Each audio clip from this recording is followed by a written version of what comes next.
Bahujan Samaj party के रियासती सरबराह RS. Praveen Kumar ने कहा कि उनकी पार्टी आइन का एहतराम और तहफ़्फ़ुज़ करती है। उन्होंने कहा कि पार्टी आइनी हिदायत के मुताबिक ही काम करेगी। उन्होंने इतवार को करीमनगर जिले के हुजूराबाद में अम्बेडकर के मुजस्समे पर गुलाए अक़ीदत पेश किया। उन्होंने कहा कि आर्टिकल 25 हर किसी को मजहब की आज़ादी फराहम करता है और तमाम मज़ाहिब का एहतराम करने की ज़रूरत है।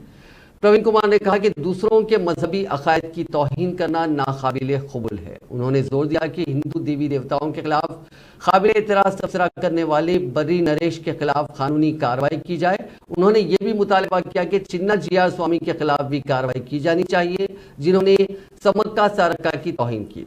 प्रवीण कुमार ने हुकूमत से राम गोपाल वर्मा और गिरिकापति के खिलाफ भी उनके तबसरों के खिलाफ कार्रवाई का मुतालबा किया। उन्होंने कहा कि बेरी नरेश के लिए एक और चिन्ना जीआर स्वामी के लिए दूसरा इंसाफ या कानून नहीं होना चाहिए। उन्होंने कहा कि बैकवर्ड क्लास और ऊंची जात दोनों के लिए कानून के जरिए यकसा सलूक होना चाहिए।